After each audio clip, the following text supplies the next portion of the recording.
விஜய் திமுகவுக்கு போட்டியாளராக வந்து கொண்டிருக்கிறார். நிச்சயமாக திமுக வாக்குகளை கணிசமான அளவு அவர் கவர்ந்து கொண்டிருக்கிறார். ஆனால் விஜய்க்கு ஆதரவே இல்லைன்னு பேசுறது விவரப்பிழை, ஃபேக்சுவலர். அதை செய்யக்கூடாது. அதை தான் இன்றைக்கி திமுகவோட தொங்கு சதைகளும் திமுகவோட கைக்கூலிகளும் அறிவாளி அல்சேஷன்லாம் அதை தான் செஞ்சுக்கிட்டு இருக்காங்க. 10 பேர் ரோட்டில் பார்த்தீங்கன்னா குறைஞ்சது 9 பேர் விஜய்க்கு ஓட்டு போடுவாங்க. இல்லைன்னு சொல்லுங்கள், மனசாட்சியை தொட்டு சொல்லுங்கள். இந்த நிகழ்ச்சியை பார்க்கக்கூடிய நேயர்களையும் திமுக நண்பர்களையுமே நாங்கள் கேட்குறேன். பரம்பரை திமுக வீட்டில் இருக்கக்கூடிய இளைஞர்கள் ஓட்டு, இளம் பெண்கள் ஓட்டு ஒரு வாட்டி போட்டு தான் பாருங்களேன், பார்க்கலான்னு இருக்குது. 3 தலைமுறையாக திமுக வீட்டில் 10 ஓட்டு இருக்குனால 9 ஓட்டு விஜய்க்கு போகுது. இல்லைன்னு சொல்லுங்கள் திமுக நண்பர்களை. இப்போ என் புள்ளிங்க, என் பொண்ணு, என் பையன், என் பொண்டாட்டி எல்லாம் அங்கதான் விஜய்க்கு தான் போயிட்டாங்க. அவர் ஜென்ரேஷன் ஜென்சி கிட்ட பேசுறாருங்க. அவரு நான் சொன்னல அன்னைக்கு கூட, ஓட்டிங் ஏஜ் 16 மாத்தினா அவரு தான் சிஎம். ஓட்டிங் ஏஜ் 18 இருக்கிறதால திமுக தப்பிச்சுக்கிட்டு இருக்குது. ப்ரோ கூட்டம் சேர்ந்துச்சு. 2026 தலைவர் உட்காருவாருங்க கூட, நாங்கள் நிற்போம். மற்ற எவனுமே வந்து இதுக்கு மேலே எதுவும்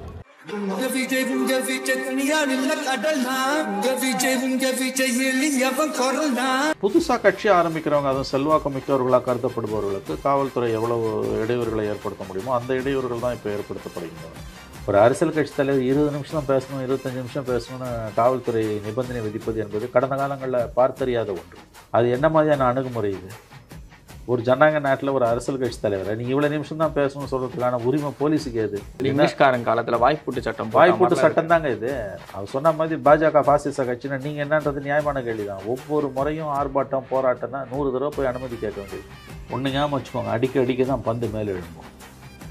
இவங்க எவ்வளவு அடக்குமுறை பண்ணுறாங்களோ அந்த அளவுக்கு விஜய்க்கு மட்டும் கொஞ்சம் அரசியல் சூட்சம் இருந்தால் அவர் வளருவார். க்ரௌட் வருதுன்னா சமாளிங்க, அதுதானே போலீஸ் இருக்குது. ரெண்டாவது, நீங்கள் விதிக்கிற எல்லா நிபந்தனைகளுக்கும் அவங்களை ஒப்புக்கொள்கிறார்கள். அப்புறம் எதுக்கு அவங்களை இவ்வளோ பாடாப்படுத்துறீங்க?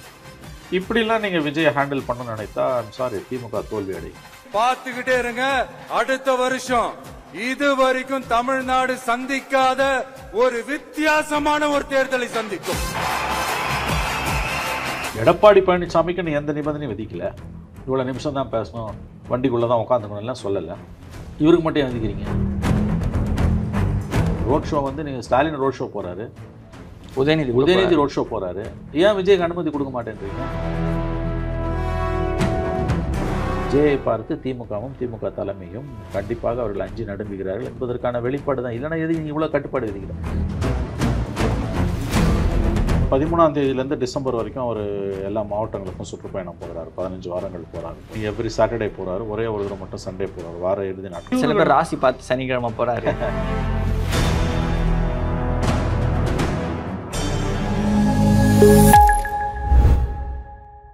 காலஸ் நேயர்களுக்கு வணக்கம். அரசியல் பல பரபரப்பான கட்டங்களை நோக்கி நகர்ந்து கொண்டு இருக்கிறது. அது குறித்து மூத்த பத்திரிகையாளர் திரு மணி அவர்கள் நம்ம இணைந்திருக்கிறார். வணக்கம் சார். சார் வணக்கம் சார். நடிகர் விஜய் அவர்களுடைய சுற்றுப்பயணம் பார்த்துருப்பீங்க. அதில் பல சிக்கல்களை வந்து திமுக அரசு கொடுக்குது அப்படின்ற மாதிரி விஷயங்களை விஜய் தரப்பு சொல்லிட்டு இருக்காங்க. என்னமான சிக்கல்லாம் இருக்குது? என்ன அவர் பண்ண போகிறார்? இல்லை, இது தொடர்ந்து இடையூறுகள் ஏற்படுத்தப்படுகின்றன என்பது உண்மை. அது அவரே ஒரு மீட்டிங்கில் சொன்னார். எங்களுக்கு ஃபாசிசம், பிஜேபி ஃபாசிசம் அப்படின்னு சொன்னால் நீங்கள் மட்டும் என்ன ஒரு மீட்டிங் கூட எங்களை வந்து நிம்மதியாக அலோவ் பண்ண மாட்டேன்றீங்க, ஒரு சின்ன போராட்டத்தை கூட 100 தடவை அலைய வேண்டியிருக்குன்னு அவர் ஏற்கனவே 2-3 முறை பதிவு செஞ்சுருக்கார். இப்போ இந்த 13ஆம் தேதியிலேருந்து டிசம்பர் வரைக்கும் அவர் எல்லா மாவட்டங்களுக்கும் சுற்றுப்பயணம் போகிறார். 15 வாரங்கள் போகிறார் போல. வந்து செப்டம்பர் 13 டிசம்பர் 20 வரைக்கும் ஒரு எவ்ரி சாட்டர்டே போகிறாரு. ஒரே ஒரு தடவை மட்டும் சண்டே போகிறார். வார இறுதி நாட்கள். ஏன்னா அது வந்து பப்ளிக் டிஸ்டர்பன்ஸ் வராமல் இருக்குன்றதுக்காக நான் போகிறேன் அப்படின்றாரு. மேபி அது அவரோட வே ஆஃப் ஃபங்க்ஷனிங். அது வந்து இந்த இடையில சில பேர் ராசி பார்த்து சனிக்கிழமை போகிறாரு, அது ஜோசியம் பார்த்து போகிறாரு. எனக்கு வந்து இது அவர் பப்ளிக் டிஸ்டர்பன்ஸ் ஆகக்கூடாதுன்னு தான் போகிறாங்கன்னு தான் நான் கேள்விப்படுறேன். நான் இது புதுசாக கட்சி ஆரம்பிக்கிறவங்க, அதுவும் செல்வாக்கு மிக்கவர்களாக கருதப்படுபவர்களுக்கு காவல்துறை எவ்வளவு இடையூறுகளை ஏற்படுத்த முடியுமோ அந்த இடையூறுகள் தான் இப்போ ஏற்படுத்தப்படுகின்றன. 72லேருந்து 77 வரைக்கும் எம்ஜிஆர் அவர்கள் எதிர்கட்சியாக இருக்கும்போது அன்றைய கருணாநிதி கவர்மெண்ட்டில் இந்த மாதிரி தான் மிகப்பெரிய அளவில் இடையூறுகள் ஏற்படுத்தப்பட்டோம். அது விஜய்க்கு வந்து மாஸ் பேஸ் அதிகமாக இருக்குது. ரொம்ப அதிக மக்கள் கூடுறாங்க. ஒரு சினிமா கவர்ச்சி அடிப்படையாக வைத்து வரக்கூடிய கூட்டம் தான் அது. வந்து இப்போ நம்ம இந்த 2 மாநாட்டிலையும் பார்த்தோம். குறிப்பாக மதுரையிலலாம் அந்த பவுன்சர்ஸ் வந்து தூக்கி வெளியில் வீசுகிறாங்க. அவங்க அது கூட ஒரு சிக்கலாக பிரச்சனையாச்சு. போலீஸ் கம்ப்ளைண்ட்லாம் கொடுத்து எஃப்ஐஆர்லாம் போட்டாங்கன்ற அந்த இதில் பார்க்கும்பொழுது வந்து இப்போ ஒரு திருச்சியில், பெரம்பலூரில், அரியலூர் 3 மாவட்டங்கள் அன்றைக்கி சனிக்கிழமை பிரச்சாரம் பண்ணுறாரு. அண்டை அண்டை மாவட்டங்கள் அது எல்லாமே வந்து இப்போ நம்ம திருவள்ளூர், காஞ்சிபுரம் இப்படி சென்னைக்கு அருகில் இருக்கும் அந்த மாதிரி. இப்போ இதில் அவர் வந்து இப்போ முதல்ல ரோட் ஷோக்கு அனுமதி இல்லைன்னு சொல்லிட்டாங்க. காலையில் 10லேருந்து 11 திருச்சி அந்த இது மரக்கடைன்னு ஒரு இடம் சொல்கிறாங்க, அந்த இடத்துல ஒரு பிரச்சாரம் இருக்குது போல். அதுக்கு தான் 23 நிபந்தனைகளை விதிச்சிருக்காங்க. அவர் பஸ்ஸுக்குள்ளேயே இருக்கணும், எந்திரிச்சு நிற்கக்கூடாது, வாகனத்துக்குள்ளேயே இருக்கணுன்றாங்க போல். அப்புறம் இது 20 நிமிஷத்துக்கு மேலே பேசக்கூடாது, இந்த மாதிரியான நிபந்தனைகள்லாம் இருக்குது போல். இவ்வளோ நேரம் தான் ஒரு தலைவர் பேசணும்னு போலீஸ் அது போலீஸ் சொல்ல முடியாது, அது அவங்க வேலை கிடையாது. இது அதுவும் நைட்னா சரி, ஒரு 10 மணிக்கு மேலே பேசக்கூடாது, 9 மணிக்கு மேலே பேசக்கூடாது. இப்போ பார்த்தீங்கன்னா வந்து அவங்க நிர்மல்குமார் நேற்று கேட்குறாரு, எடப்பாடி பழனிசாமி 3 மாதங்களாக பிரச்சாரம் தமிழகத்தில் 100 தொகுதிகளுக்கு மேலே பிரச்சாரம் பண்ணிட்டார். ஒரு தடவை கூட வந்து எடப்பாடி பழனிசாமியோ அதிமுகவோ காவல்துறை வந்து எங்களுக்கு வந்து அனுமதி மறுக்குது, எங்களுக்கு இடைவெளி ஏற்படுத்தணும், ஒரு தடவை கூட அவங்களே குற்றம் சுமத்தலை. அரசாங்கத்தை குறை சொல்கிறாங்களே ஒழிய அந்த பிரச்சாரத்துக்கு, எடப்பாடி பிரச்சாரத்துக்கு தடை ஏற்படுத்தப்பட்டதை அவங்களே சொல்லலை. ஆம்புலன்ஸ் அலை தவிர அது தவிர அரசு போலீஸ் பிரச்சனை பண்ணுதுன்னு அவங்க சொல்லலை. வேற செய்ய ஒவ்வொரு தடவையும் பர்மிஷன் வாங்குறதுக்கு தாவு தீர்ந்துருதுன்றாங்க அவங்க. இது விஜய் பார்த்து திமுகவுக்கு இருக்கக்கூடிய அச்சத்தின் வெளிப்பாடு தான். அந்த வரக்கூடிய கூட்டம் திமுகவை கதிகலங்க வைக்குது, அதில் எந்த சந்தேகம் வேணாம். கிட்டத்தட்ட 25% வரைக்கும் கூட ஓட்டு போகுன்றாங்க. அதில் கணிசமான அளவுக்கு திமுக அவங்க லாஸ் இருக்குன்னு எதிர்பார்க்கப்படுகிறது. எல்லா கட்சியும் ஓட்டையும் உடைக்கிறாரு, திமுக ஓட்டையும் உடைக்கிறாரு. அதனுடைய வெளிப்பாடு தான் இந்த மாதிரியான நிபந்தனைகள் எல்லாமே. ஒரு தலைவர், ஒரு கட்சி தலைவரை பார்த்து, இன்றைக்கி அவர் சினிமா நடிகர் இல்லை, ஒரு அரசியல் கட்சி தலைவர். ஒரு அரசியல் கட்சி தலைவர் 20 நிமிஷம் தான் பேசணும், 25 நிமிஷம் பேசணும்னு காவல்துறை நிபந்தனை விதிப்பது என்பது கடந்த காலங்களில் பார்த்தறியாத ஒன்று. இதெல்லாம் வந்து மேலிடத்திலிருந்து வரக்கூடிய உத்தரவுகள். ஆளும் கட்சி, முதலமைச்சரின் குடும்பம், இவர்கள் வந்து கண்டிப்பாக ஃபஸ்ட்டு ஃபேமிலி வந்து விஜயை பார்த்து அஞ்சுகிறது என்பது வெளிப்பாடு தான். இது வெளிப்படையாக தெரியுது எல்லாருக்குமே. இது ஒன்றும் பெரிய உள்ளங்கை புண்ணுக்கு கண்ணாடி தேவையில்லை, இது ஒன்றும் கம்பு சூத்திரம் இல்லை. இது உங்களுக்கு விஜயை பார்த்து திமுகவும் திமுக தலைமையும் கண்டிப்பாக அவர்கள் அஞ்சு நடுங்குகிறார்கள் என்பதற்கான வெளிப்பாடு தான். இல்லைனா எதுக்கு நீ இவ்வளோ கட்டுப்பாடு விதிக்கிறேன்? இதுவரைக்கும் எந்த அரசியல் கட்சி தலைவருக்காவது, சின்ன கட்சியோ பெரிய கட்சியோ, எந்த அரசியல் கட்சி தலைவருக்காவது போலீஸ் பர்மிஷன் கொடுக்கும்போது நீ 20 நிமிஷம் தான் பேசணும், 25 நிமிஷம் பேசணும் என்றைக்கா சொல்லியிருக்காங்களா? அது என்ன மாதிரியான அணுகுமுறை இது? ஒரு ஜனநாயக நாட்டில் ஒரு அரசியல் கட்சி தலைவரை நீ இவ்வளோ நிமிஷம் தான் பேசணும்னு சொல்கிறதுக்கான உரிமை போலீஸுக்கு ஏது? அதுவும் தேர்தல் நெருங்கி வர நேரத்தில் தேர்தல் நெருங்குதோ நெருங்கலையோ அதுக்கான அதிகாரமே போலீஸுக்கு கிடையாது, கோர்ட்டுக்கே கிடையாதுங்க. ஒரு அரசியல் கட்சி தலைவர் இவ்வளோ நிமிஷம் பேசணும்னு நீங்கள் எப்படி ஃபிக்ஸ் பண்ண முடியும்? இங்கிலீஷ்காரன் காலத்தில் வாய்ப்பூட்டு சட்டம், வாய்ப்பூட்டு சட்டம் தாங்க இது. அவர் சொன்ன மாதிரி பாஜக பாசிச கட்சினா நீங்கள் என்னன்றது நியாயமான கேள்வி தான். ஒவ்வொரு முறையும் ஆர்ப்பாட்டம் போராட்டம்னா 100 தடவை போய் அனுமதி கேட்க வேண்டியிருக்கு. அது மொத்த கவனத்தையும் அதில் சிக்க வச்சு அவங்கள குதிக்காலே நிற்க வைக்கிறது, அனுமதி இருக்கா இல்லையா கடைசி நேரம் வரைக்கும். இது ரொம்ப ஒரு ஜனநாயக விரோத சர்வாதிகார போக்கு. இது விஜயை பார்த்து திமுகவுக்கு இருக்கக்கூடிய அச்சத்தை தான் காட்டுகிறது. அப்படித்தான் நான் இதை பார்க்குறேன். இது முதன்முறையாக அவர் பிரச்சாரத்துக்கு போகிறாரு, என்ன பேசுகிறாருன்னு கேட்போமே. எவ்வளோ தலைவர்கள் வந்தாங்க போனாங்க இந்தியாவில். இன்னொரு கட்சி புதுசாக உதயமாக இருக்குது, 1000 கட்சி இருக்குது இந்தியாவில். எடப்பாடி பழனிசாமிக்கு எந்த நிபந்தனையும் விதிக்கலை. இவ்வளோ நிமிஷம் தான் பேசணும், வண்டிக்குள்ளே தான் உட்காந்துக்கணும்லாம் சொல்லலை. இவருக்கு மட்டும் எழுதிக்கிறீங்க, இது என்ன நியாயம்? ரோட் ஷோ வந்து நீங்கள் ஸ்டாலின் ரோட் ஷோ போகிறாரு, உதயநிதி ரோட் ஷோ போகிறாரு, ஏன் விஜய்க்கு அனுமதி கொடுக்க மாட்டேன்றீங்க? இது எந்த விதத்தில் நியாயம்? இது ஒன்று ஞாபகம் வச்சுக்கோங்க, அடிக்க தான் பந்து மேலே எழும்போம். இவங்க எவ்வளவு அடக்குமுறை பண்ணுறாங்களோ அந்த அளவுக்கு விஜய்க்கு மட்டும் கொஞ்சம் அரசியல் சூட்சமம் இருந்தால் அவர் வளருவார். திமுகவின் எதிர்ப்பு எவர் ஒருவரையும் வளர்க்கும்னு ஷோ வந்து 20 ஆண்டுகளுக்கு முன் தன்னுடைய பத்திரிகையில் எழுதினார். அதுதான் உண்மை. இப்படியெல்லாம் நீங்கள் ஒரு கட்சியை அடைக்கிட முடியாது. ஆஃப்டர் ஆல் மக்கள் பிரச்சனைகளை பற்றி அவர் பேச போகிறாரு, தேச விரோதியாக அவர் தனி நாடாகிறார். மக்கள் பிரச்சனை தான் பேச போகிறோம், உள்ளூர் பிரச்சனைகளை பேச போகிறேன்ட்டார். முதல் கூட்டத்தில் தெரிய போதவர் என்ன பேச போகிறார், அவருடைய அணுகுமுறை என்னன்னு. அதுக்கு இவ்வளவு நிபந்தனைகளை விதித்து அவர்களை அல்லாட விடுவது என்பது ஜனநாயகத்துக்கு நல்லதில்லை. இத்தனைக்கும் அவங்க நாங்கள் எல்லா நிபந்தனைகளுக்கும் கட்டுப்படுறோன்னு சொல்கிறாங்க. ஒவ்வொரு இடத்த மாற்றும் போது சரி நீங்கள் கொடுங்க இடம், அதில் 30 லிஸ்ட்டை கொடுக்குறாங்க, 30 இடத்த விட்டு இதில் ஒன்று சொல்லுங்கன்றாங்க போலீஸ். அப்படியும் கொடுக்க மாட்டேன்றாங்க. விஜய் திமுகவுக்கு போட்டியாளராக வந்து கொண்டிருக்கிறார். நிச்சயமாக திமுக வாக்குகளை கணிசமான அளவு அவர் கவர்ந்து கொண்டிருக்கிறார். 10 பேர் ரோட்டில் பார்த்தீங்கன்னா குறைஞ்சது 9 பேர் விஜய்க்கு ஓட்டு போடுவோன்றான். இல்லைன்னு சொல்லுங்கள், மனசாட்சியை தொட்டு சொல்லுங்கள். இந்த நிகழ்ச்சியை பார்க்கக்கூடிய நேயர்களையும் திமுக நண்பர்களையுமே நாங்கள் கேட்குறோம். பரம்பரை திமுக வீட்டில் இருக்கக்கூடிய இளைஞர்கள் ஓட்டு, இளம் பெண்கள் ஓட்டு ஒரு வாட்டி போட்டு தான் பாருங்களேன், பார்க்கலான்னு இருக்குது. 3 தலைமுறையாக திமுக வீட்டில் 10 ஓட்டு இருக்குனால 9 ஓட்டு விஜய்க்கு போகுது. இல்லைன்னு சொல்லுங்கள் திமுக நண்பர்களை. மனசாட்சியை தொட்டு சொல்லட்டும் திமுக நண்பர்கள். 3 தலைமுறை திமுககாரன் இன்றைக்கி விஜய்க்கு போடுவோன்றான். 70 வயதான முதியவர்கள் சொல்கிறாங்க. நாளைக்கு அது எப்படி மாறும்னு தெரியாது. இன்றைக்கி நிலவரத்தை நான் சொல்கிறேன். அதனால் நீங்கள் வந்து அவர் எவ்வளோ தூரம் வெளியில் வர்றாங்களோ அவ்வளோ தூரம் நீங்கள் அவங்களுக்கு கட்டுப்பாடுகளை விதிக்கிறீங்க, நிபந்தனைகளை விதிக்கிறீங்க. இது ஏற்புடையதல்ல. இதெல்லாம் ஜனநாயகத்துக்கு அழகும் கிடையாது. இது உங்களோட அச்சத்தை காட்டுது. இப்படிலாம் ஒருத்தர் அடைக்கவும் முடியாது. அது ஞாபகம் வச்சுக்கோங்க. இப்படிலாம் ஒருத்தர் அடக்கவும் முடியாது. அப்படிலாம் நினச்சிங்கன்னா அதோட விளைவுகள் ரொம்ப கடுமையாக இருக்கும். அவர் ஜென்ரேஷன் ஜென்சி கிட்ட பேசுகிறாருங்க. அவர் நான் சொன்னல அன்னைக்கு கூட ஓட்டிங் ஏஜை 16 மாற்றினா அவர் தான் சிஎம். ஓட்டிங் ஏஜ் 18 இருக்கிறதால திமுக தப்பிச்சுக்கிட்டு இருக்குது. ஓட்டிங் ஏஜை 16 ஆக்கினா இங்கிலாந்தில் ப்ரப்போசல் வந்திருக்குல்ல, வாக்களிக்கும் வயதை 16 குறைத்தால் வரும் தேர்தலில் விஜய் முதலமைச்சராவது யாராலும் தடுக்க முடியாது. நல்ல வேளை அது 18 இருக்குது. திமுக தப்பி பழித்து கொண்டிருக்கிறது. எவ்வளவு நாள்னு தெரியாது. பிட்வீன் 18 to 30, 35 அப்படி வச்சுக்கலாம். 40 வரைக்கும் கூட போகலாமே. கணிசமான அளவு விஜய்க்கு ஆதரவு இருக்கிறது. நீங்கள் வேற இப்படி சொல்லிட்டீங்க. அப்புறம் தமிழ்நாட்டில் வர எஸ்ஐஆரில் இந்த பர்டிகுலர் ஏஜ் குரூப்பை தூக்கிட்டாங்க. என்ன பண்ணுவீங்க? அதுவும் ஒரு பிரச்சனை இருக்குது. ஜென்சியை வந்து நீங்கள் வந்து அந்த 16 வயசை குறைச்சிங்கன்னா ரொம்ப தமாஷ் நடக்கும் தமிழ்நாட்டில். தலைகீழ் என்னால் திமுக ஜெயிக்க முடியாது. ஞாபகம் வச்சுக்கோங்க. ஆனால் ரொம்ப நாளாக இதை ஒருத்தர் சொல்லிட்டு இருக்காருல்ல, என் ஓட்டர்ஸ்லாம் ஸ்கூல் படிச்சுட்டு இருக்காண்டான்னு சொல்லிட்டு சீமான் அவர்கள். அது அவருக்கு ஓரளவு போவோம். ஆனால் கணிசமான அளவு விஜய்க்கு தான் போவோம். மனசாட்சியை தொட்டு பேசுங்க. இன்னைக்கு வந்து விஜய் வர்றது தமிழ்நாட்டுக்கு ஆபத்துன்னு பேசு, அது வேற, அது கருத்து. அதை நான் ஒதுக்கல. கருத்து எழுதி இது வரைக்கும் விஜய் எதுவுமே சொல்லவே இல்லை. பாலிசி வந்து நிறைய ஆபத்து தான் வரும். விஜய்க்கு வந்து கருத்தே கிடையாது. ஒரு மீடியாவை பார்க்க மறுக்கிறாரு. அவர் ஒர்க் ஃப்ரம் ஹோம் பண்ணுறாரு. அவர் கட்சியில் 2ஆம் கட்ட தலைவர்களே இல்லை. பல விஷயங்களை விஜய்க்கு என்ன கருத்துன்னு நமக்கு தெரியாது. கொள்கை ரீதியாக விஜய் நம்ம ஏற்றுக்க முடியாது.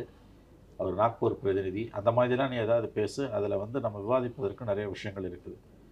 ஆனால் விஜய்க்கு ஆதரவே இல்லைன்னு பேசுறது விவரப்பிழை, ஃபேக்சுவலர். அதை செய்யக்கூடாது. அதை தான் இன்றைக்கி திமுகவோட தொங்கு சதைகளும் திமுகவோட கைக்கூலிகளும் அறிவாளி அல்சேஷன்லாம் அதை தான் செஞ்சுக்கிட்டு இருக்காங்க. ஆகவே இந்த மாதிரி அவருடைய முதன்முறையாக மக்களை சந்திக்க வருகிறார். இது வரைக்கும் அவர் வந்து கடந்த 1.5 ஆண்டுகளில் அரசியல் கட்சி ஆரம்பித்து பெரிய அளவில் அரசியலே பண்ணலை. அவர் மேல் நாம் வைக்கக்கூடிய விமர்சனம், நம்மை போன்றவர்கள் வைக்கக்கூடிய விமர்சனம், அவர் அரசியலே செய்யலைன்றது. ஏதோ ஒரு மீட்டிங் வராரு, முதல் மாநாடுக்கு 2வது மாநாடுக்கு நடப்புற 9 மாதம். அந்த 9 மாதத்தில் 3 தடவை தான் வெளியில் வந்திருக்காரு. ஸோ சராசரியாக 3 மாதத்துக்கு ஒரு தடவை தான் வெளில வராரு. இந்த 21ஆம் தேதி மதுரையில் மாநாடு பேசினார். பரந்தூரில் வீட்டுக்கு உள்ளே போனவர் இப்போ 13ஆம் தேதி தான் வெளில வராரு. எவ்வளோ நாள் பொறுத்து? கிட்டத்தட்ட 25 நாள் பொறுத்து வெளில வராரு. இது ஒரு அரசியல் கட்சி தலைவருக்கு அழகா? 2வது, அரசியல் என்பது 24 மணி நேரமும் 365 நாளும் செயல்பட வேண்டிய ஒரு வேலை. அது இது 3 மாதத்துக்கு ஒருத்தர் தான் வெளில வரீங்கன்னா என்ன அரசியல்? ஆனால் இந்த மாதிரி தடைக்கற்களை ஏற்படுத்துறது மூலமாக திமுக அவரை வளர்க்குது. நீங்கள் எடப்பாடிக்கு ஒரு அணுகுமுறையும் விஜய்க்கு ஒரு அணுகுமுறையும் தமிழக காவல்துறை எப்படி கைக்கொள்ள முடியும்? சட்டத்தின் முன் அனைவரும் சமம் தான். விஜய்க்கு என்ன, எடப்பாடிக்கு என்ன ரைட்ஸோ ஃப்ரீடமாக இருக்கோ, ஃப்ரீடம் இருக்கோ, அதே விஜய் ரைட்ஸ் தான் விஜய்க்கும் இருக்குது. க்ரௌட் வருதுன்னா சமாளிங்க, அதுதானே போலீஸ் இருக்குது. 2வது, நீங்கள் விதிக்கிற எல்லா நிபந்தனைகளுக்கும் அவர்களை ஒப்புக்கொள்கிறார்கள். அப்புறம் எதுக்கு அவங்களை இவ்வளோ பாடாப்படுத்துறீங்க?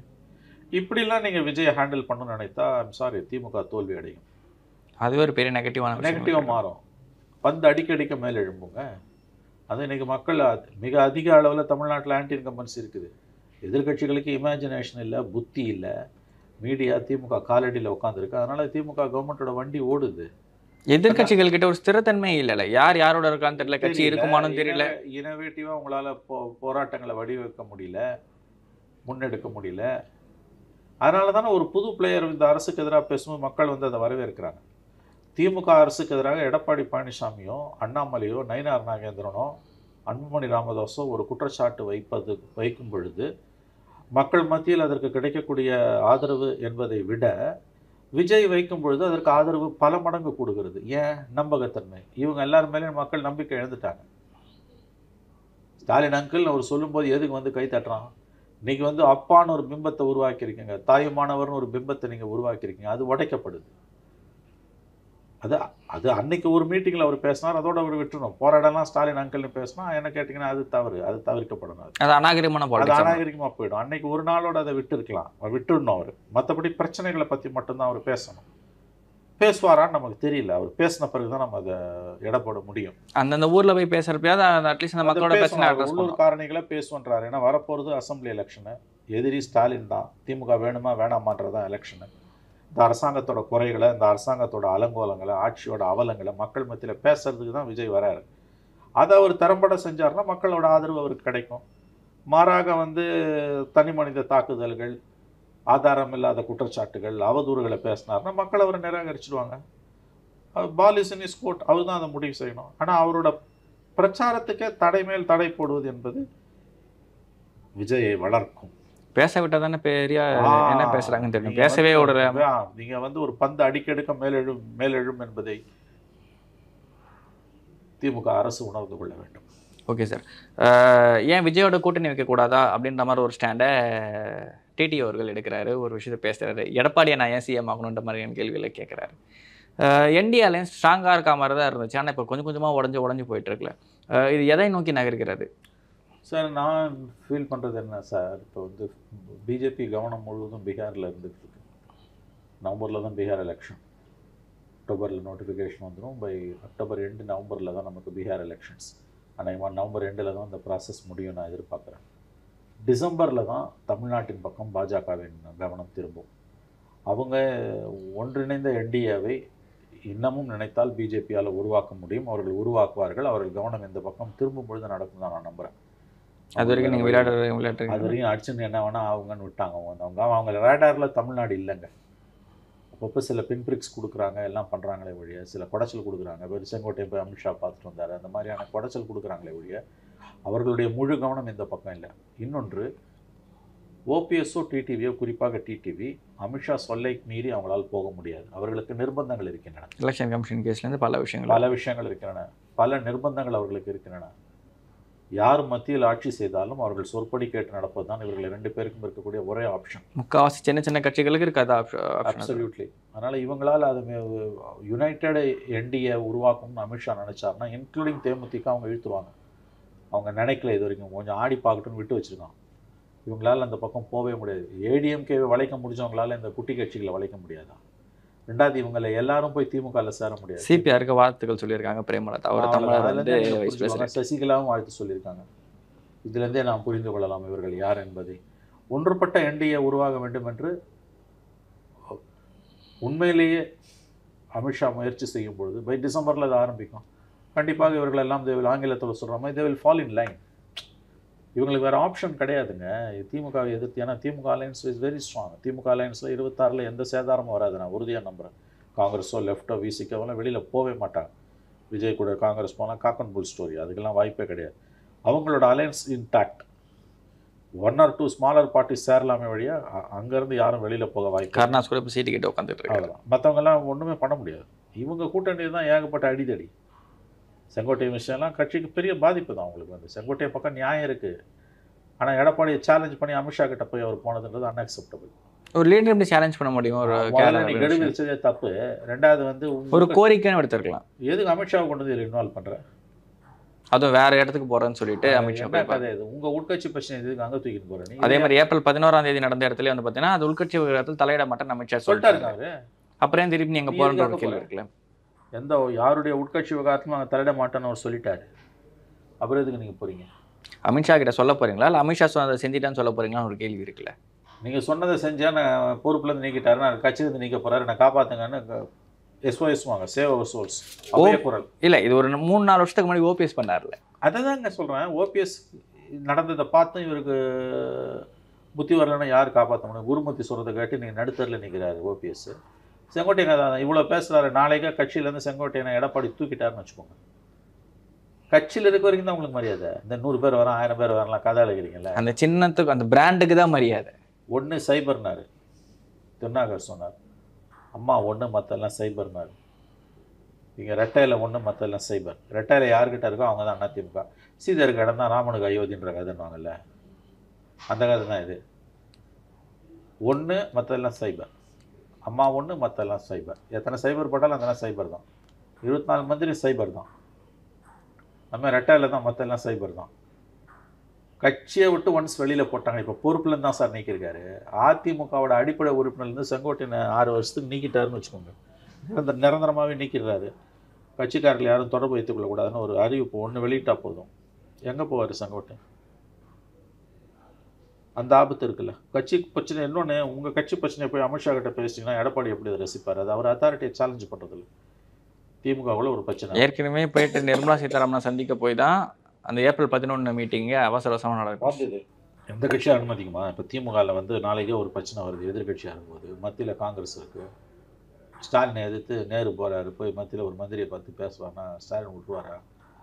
அவங்க டெல்லியிலேருந்து சென்னை வரத்துக்குள்ளே கட்சி பொறுப்பில் தூக்கி அடிப்படை உறுப்பினர்லேருந்து நீக்கிடுவாங்க, அடிப்படை உறுப்பினர்லேருந்து எடுத்துருவாங்க. எல்லா கட்சியும் அப்படி தாங்க இருக்கும், வலுவான கட்சியும் அப்படி தான் இருக்கும். செங்கோட்டையன் விளையாடி கொண்டு இருக்கிறார். இப்படியே இதோட விட்டுட்டாருன்னா தப்பிச்சிட்டாருங்க. தொடர்ந்து இதை செஞ்சாருன்னா நிச்சயமாக வந்து அவர் ஓபிஎஸ் மாதிரி முன்னாள் அதிமுக உறுப்பினர் ஆவார். எழுதி வைத்துக் கொள்ளும், அந்த நாள் நெருங்கி கொண்டிருக்கிறது. ஓகே சார், இவ்வளோ நேரம் உங்களுக்கு பண்ணால் நேற்று பகிர்ந்து. தேங்க்யூ. நன்றி சார், நன்றி.